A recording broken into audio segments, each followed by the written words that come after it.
ಸುಡ್ತಾ ಇವೆ ಅನ್ನೋವಂಥದ್ದು ಇವತ್ತು ಆ ಪೂರ್ತಿ ಇವತ್ತು ಅದನ್ನು ತನಿಖೆ ಆಗಬೇಕು.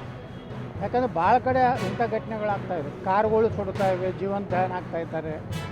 ಇವತ್ತು ಬಸ್ಸುಗಳು ಜೀವಂತ ದಹನ ಆಗ್ತಾಯಿದ್ದಾರೆ. ಅನೇಕ ಕಡೆ ಇಂಥ ಏನು ಘಟನೆಗಳು ನಡೀತಾ ಇದ್ದಾವೆ.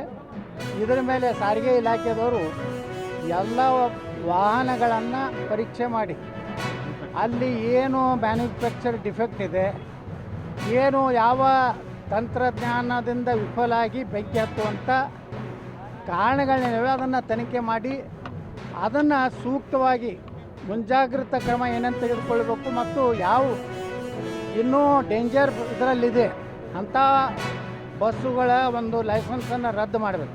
ಇಲ್ಲಾಂದರೆ ಅಮಾಯಕ ಜನ ಇವತ್ತು ಜೀವಂತ ದಹನ ಆಗುವುದು ಭಾಳ ಅತ್ಯಂತ ನೋವಿನ ಸಂಗತಿ. ನಾ ಕೇಂದ್ರ ಸರ್ಕಾರಕ್ಕೂ ನಿತಿನ್ ಗಡ್ಕರಿಯವ್ರಿಗೂ ಒತ್ತಾಯ ಮಾಡ್ತೀನಿ, ಯಾವ ಇದನ್ನು ಫಾಲ್ಟದಿಂದ ಆಗ್ತಾಯಿದೆ ಅನ್ನೋಂಥದ್ದು ಒಂದು ಏನು ತಂತ್ರಜ್ಞಾನರು ಅದಾರ ಅವರೊಂದು ಕಮಿಟಿ ಮಾಡಿದ್ದನ್ನು ಎಲ್ಲ ಕಡೆ ಇಡೀ ಆಟೋಮೊಬೈಲ್ ಇದರಲ್ಲಿ ಯಾವುದೇ ಕಾರಣದಿಂದ ಆಗ್ತಾಯಿದೆ ಅನ್ನೋಂಥದ್ದು ತನಿಖೆ ಆಗದೇ ಇದ್ದರೆ ಇಂಥ ಅಮಾಯಕ ಜನ ಪಾಪ ಜೀವಂತ ದಹನ ಆಗೋದೊಂದು ಭಾಳ ಕೆಟ್ಟ ಒಂದು ಪರಿಸ್ಥಿತಿ. ಅದಕ್ಕೆ ನಾನು ಸಾಂತ್ವನ ಹೇಳ್ತೀನಿ, ಆ ಕುಟುಂಬಗಳಿಗೆ ಧೈರ್ಯ ಕೊಡುವಂಥ ಶಕ್ತಿ ಕೊಡಲಿ. ಆದರೆ ಮುಂದಿನ ದಿವಸಗಳಲ್ಲಿ ಇದು ಪೂರ್ತಿ ನಿಲ್ಲಬೇಕು ಅನ್ನೋಂಥ ಒತ್ತಾಯವನ್ನು ಕೇಂದ್ರ ಸರ್ಕಾರ ಮತ್ತು ರಾಜ್ಯ ಸರ್ಕಾರ ಮಾಡ್ತಾನೆ.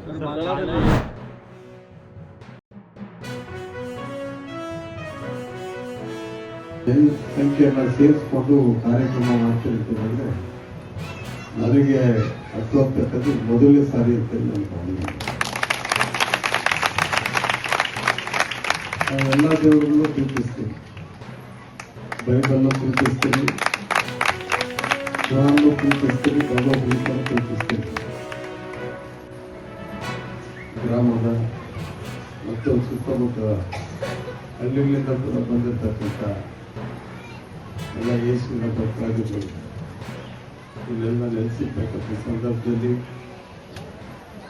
ಇದನ್ನೆಲ್ಲ ನೋಡಿ ನಿಜವಾಗಿ ಭಾಳ ಖುಷಿ ಆಗ್ತದೆ. ಬಹುಶಃ ರಾಪುರದಲ್ಲಿ ಎಷ್ಟೋ ಕಾರ್ಯಕ್ರಮಗಳು ನಾವು ಮಾಡಿದ್ವಿ, ಸರ್ಕಾರಿ ಕಾರ್ಯಕ್ರಮಗಳು ಮಾಡಿದ್ವಿ, ಪ್ರೈವೇಟ್